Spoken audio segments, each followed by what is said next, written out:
नमस्कार प्रिय अभ्यर्थियों, इस क्लास में आपका बहुत बहुत स्वागत है। आज हम बायोलॉजी और ह्यूमन फिजियोलॉजी के एक बेहद ही दिलचस्प और सच कहूँ तो एग्जाम्स के लिए सबसे इम्पॉर्टेंट टॉपिक का विश्लेषण करने जा रहे हैं, और वो है मानव पाचन तंत्र या ह्यूमन डाइजेस्टिव सिस्टम। सोचिए, यह कितनी अद्भुत प्रक्रिया है। हम जो जटिल खाना खाते हैं वो शरीर में जाने से लेकर मल उत्सर्जन तक कैसे टूटकर एकदम सरल अणुओं में बदल जाता है। ये पूरी प्रक्रिया एलिमेंट्री कनाल यानी आहार नाल में कैसे काम करती है, आज हम इसका बहुत ही डीप एनालिसिस करेंगे। तो चलिए शुरू करते हैं। ओके, तो जल्दी से आज के इस क्लास का रोड मैप देख लेते हैं। सबसे पहले हम समझेंगे मानव पाचन तंत्र का स्ट्रक्चर, फिर देखेंगे आहार नाल में पाचन की एक्चुअल प्रोसेस। उसके बाद सबसे जरूरी हिस्सा यानी कुछ महत्वपूर्ण प्रश्न और उनका विश्लेषण करेंगे। और लास्ट में आपके लिए एक क्विक रिवीजन टेबल भी है। तो चलिए सीधा टॉपिक पर आते हैं। नंबर 1, मानव पाचन तंत्र। आइए इसके एनाटॉमिकल स्ट्रक्चर को समझते हैं। देखिए, अगर हम आहार नाल की इस यात्रा को स्टेप बाय स्टेप देखें तो भोजन सबसे पहले माउथ यानी मुख में एंटर करता है। वहां से ये एक पाइप जैसी नली, जिसे इसोफेगस या ग्रेसिका कहते हैं, उससे होते हुए हमारे स्टमक यानी आमाशय तक पहुंचता है। आमाशय के बाद खाना जाता है स्मॉल इंटेस्टाइन यानी छोटी आंत में, और अंत में जो अपचित भोजन बचता है वो लार्ज इंटेस्टाइन यानी बड़ी आंत में चला जाता है। ये जो पूरा सीक्वेंस है ना, इसे अपने दिमाग में एक नक्शे की तरह एकदम फिक्स कर लीजिए, क्योंकि आगे हम इसी रास्ते पर एंजाइम्स का कमाल देखने वाले हैं। दूसरा भाग, आहार नाल में पाचन। अब देखते हैं कि असल में ये केमिकल प्रोसेस काम कैसे करती है। आपको जानकर हैरानी होगी कि पाचन की शुरुआत हमारे पेट में नहीं बल्कि सीधे माउथ यानी मुख गुहा से ही हो जाती है। दांत खाने को छोटे छोटे टुकड़ों में क्रश कर देते हैं, और हमारी लार ग्रंथियों से निकलने वाला सलाइवा यानी लार इसे एकदम गीला और चिकना बना देती है। लेकिन यहाँ सबसे जरूरी बात क्या है? लार में सलाइवरी एमाइलेज नामक एक एंजाइम होता है।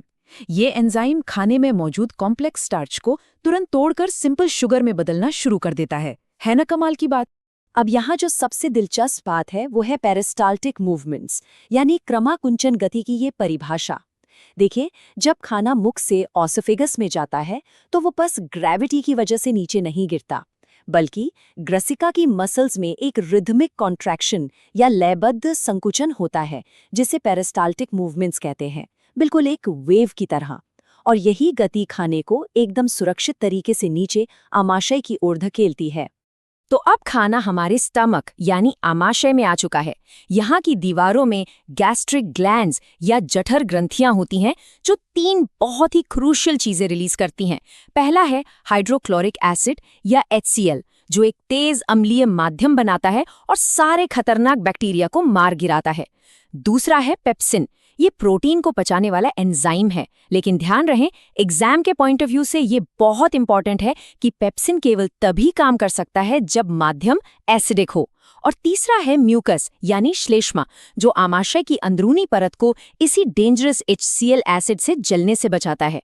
और फाइनली स्फिंक्टर मसल या अवरोधिनी पेशी खाने को एकदम कंट्रोल्ड अमाउंट में छोटी आंत में जाने देती है। अब जैसे हम छोटी आंत यानी स्मॉल इंटेस्टाइन में पहुंचते हैं तो एक बहुत ही क्लासिक कॉन्सेप्ट सामने आता है। क्या हर जानवर में छोटी आंत की लंबाई एक जैसी होती है? बिल्कुल नहीं। हर्बीवोर्स यानी शाकाहारी जानवरों में, जैसे कि गाय, ये काफी लंबी होती है, क्योंकि उन्हें घास से मिलने वाला कठोर सेल्यूलोज पचाना होता है। इसके उलट कार्निवोर्स यानी मांसाहारी जानवरों में, जैसे बाघ, ये छोटी होती है। रीजन बहुत सिंपल है, सेल्यूलोज के मुकाबले मांस को पचाना बहुत आसान होता है। आगे बढ़ते हैं। छोटी आंत में डाइजेशन के लिए लिवर यानी यकृत का रोल बहुत ही ज्यादा अहम है। यहाँ हम देखते हैं इमल्सिफिकेशन ऑफ फैट्स यानी वसा का इमल्सीकरण। यकृत से जो बाइल जूस या पित्तरस निकलता है वो 2 बहुत ही शानदार काम करता है। पहला, ये आमाशय से आए हुए उस एसिडिक खाने को एल्कलाइन यानी क्षारीय बना देता है, और दूसरा, ये फैट्स के बड़े बड़े टुकड़ों को तोड़कर एकदम छोटा कर देता है।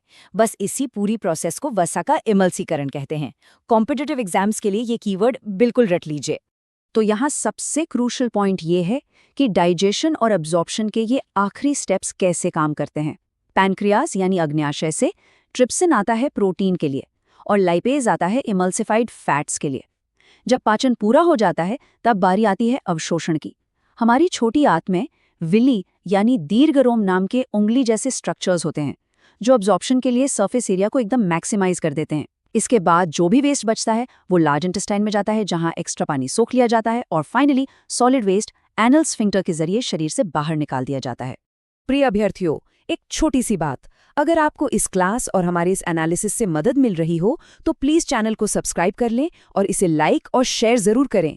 आपका यही सपोर्ट हमें ऐसे ही high quality structured educational content लगातार बनाने के लिए मोटिवेट करता है। तो सब्सक्राइब करें और चलिए अब आगे बढ़ते हैं। भाग 3 महत्वपूर्ण प्रश्न और उनका विश्लेषण। अब समय है जो हमने सीखा उसे अप्लाई करने का। स्क्रीन पर आपके सामने एक बहुत ही बढ़िया मल्टी स्टेटमेंट क्वेश्चन है। मानव पाचन तंत्र के संदर्भ में 3 कथन दिए गए हैं। आइए ऑप्शन एलिमिनेशन मेथड का यूज करके इन्हें डिकोड करते हैं। ये स्पष्टीकरण आपके नोट्स के लिए भी बहुत काम आएंगे। तो चलिए एक एक करके इनका एनालिसिस करते हैं। सबसे पहले कथन का विश्लेषण करते हैं। स्क्रीन पर देखिए, क्या आमाशय में पेप्सिन को क्षारीय या एल्कलाइन माध्यम चाहिए? बिल्कुल नहीं। जैसा कि हमने पढ़ा था, ये स्टेटमेंट पूरी तरह से इनकरेक्ट है। आमाशय में पेप्सिन को काम करने के लिए HCl द्वारा बनाए गए अम्लीय यानी एसिडिक माध्यम की जरूरत होती है, न कि एल्कलाइन। तो हमारा पहला स्टेटमेंट एलिमिनेट हो गया। अब आते हैं दूसरे कथन पर। क्या बाघ की छोटी आंत गाय से लंबी होती है? फिर से गलत, ये स्टेटमेंट भी इनकरेक्ट है। बाघ एक कार्निवोर है और मांस पचाना बहुत आसान होता है, इसलिए उनकी छोटी आंत गाय जैसे हर्बीवोर्स के मुकाबले, जिन्हें टफ सेल्यूलोज पचाना होता है, काफी छोटी होती है। तो दूसरा स्टेटमेंट भी गया। फाइनली तीसरे कथन का विश्लेषण। क्या यकृत का पित्त रस वसा का इमल्सीकरण करता है और माध्यम को क्षारीय बनाता है? जी हाँ, ये स्टेटमेंट बिल्कुल करेक्ट है। लिवर से आने वाला बाइल जूस सच में ये दोनों काम बहुत ही परफेक्टली करता है। तो इस लॉजिकल एनालिसिस के हिसाब से सिर्फ तीसरा कथन ही सत्य है। और पता है, ये स्लाइड बहुत ही शानदार तरीके से एक फंडामेंटल कॉन्सेप्ट को दर्शाती है, एंजाइम एनवायरनमेंट्स। देखिए कैसे अलग अलग अंगों में एंजाइम्स की डिमांड्स बदल जाती हैं। स्टमक के एंजाइम्स जैसे पेप्सिन को काम करने के लिए एक अम्लीय यानी एसिडिक मीडियम चाहिए। वहीं आहार नाल में थोड़ा आगे जाने पर इंटेस्टिनल और पैंक्रियाटिक एंजाइम्स को काम करने के लिए क्षारीय यानी एल्कलाइन मीडियम की जरूरत होती है। ये डिफरेंस बहुत इंपॉर्टेंट है। भाग 4 त्वरित रिवीजन तालिका। एग्जाम से ठीक पहले के लिए आपका अल्टीमेट टूल। मैं चाहूंगा कि आप लोग इस टेबल का एक मेंटल पिक्चर ले लें या फिर स्क्रीनशॉट ले लें। ये पूरे केमिकल डाइजेस्टिव प्रोसेस की एक परफेक्ट समरी है। देखिए, माउथ में सैलिवरी एमाइलेज स्टार्च को शुगर में बदलता है। स्टमक में पेप्सिन और HCl एसिडिक मीडियम में प्रोटीन का पार्शियल डाइजेशन करते हैं। लिवर का बाइल जूस एल्कलाइन मीडियम बनाकर फैट्स का इमल्सीकरण करता है। पैंक्रियास के ट्रिप्सिन और लाइपेज प्रोटीन और फैट्स को तोड़ते हैं। और लास्ट में स्मॉल इंटेस्टाइन के एंजाइम्स एल्कलाइन मीडियम में खाने को पूरी तरह से अमीनो एसिड्स, ग्लूकोज और फैटी एसिड्स में कन्वर्ट कर देते हैं। एकदम क्लियर, राइट? क्लास को खत्म करने से पहले मैं आपको एक सवाल के साथ छोड़ना चाहूंगा। जरा सोचिए, अगर हमारा आमाशय इतना स्ट्रॉन्ग एसिड यानी HCl पैदा करता है जो लोहे जैसी धातु को भी गला सकता है, तो फिर हमारा शरीर बिना फेल हुए लगातार उस प्रोटेक्टिव म्यूकस या श्लेष्मा की लेयर को कैसे बनाता रहता है कि हमारा अपना पेट ही नहीं जलता? है ना ये ह्यूमन बॉडी की बायोलॉजिकल इंजीनियरिंग का एक हैरान कर देने वाला चमत्कार। इस पर जरूर विचार कीजिएगा। आज के लिए बस इतना ही।